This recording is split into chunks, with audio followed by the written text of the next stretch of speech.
ஆரூர் உறவுகளுக்கு அன்பு வணக்கங்கள். ஆத்திச்சூடி இளம்பிறை அணிந்து மோனத்திருக்கும் முழுவெண்மேனியோன் கருநிறம் கொண்டு பொற்கடல் மிசை கிடப்போன் முகமது நபிக்கு மறையருள் புரிந்தோன் இயேசுவின் தந்தை என பல மதத்தினர் பலவாறாக பரவிடும் பரம்பொருள் ஒன்றே என்பான் மகாகவி பாரதியார். ஒன்றே குலம் என உறக்கச் சொல்கின்றது நம் அன்னை தமிழ். அன்பானவர்களே, ஒன்றாம் இடத்தை பெறுவதற்கான போட்டியும் ஒன்றாம் இடத்தை தக்க வைப்பதற்கான முயற்சியுமே இந்த உலகத்தை இயங்கச் செய்து கொண்டிருக்கின்றது.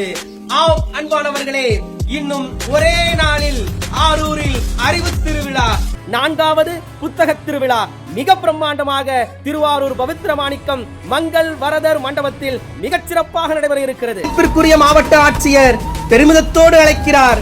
சிந்தைக்கு உணவாக சிறப்பான புத்தகங்கள், செவிக்கு உணவாக சிறப்புரைகள், வயிற்றுக்கும் சிற்றுன்றி அரங்குகள் என எழுச்சியோடும் மகிழ்ச்சியோடும் புத்தக திருவிழா. புறத்தை புதியதாக காட்டும் புத்தாடை காட்சி அல்ல, அகத்தை புதியதாக ஆக்கும் புத்தக கண்காட்சி. நாளும் புத்தகங்களை சிந்திப்போம், நாளை சந்திப்போம்.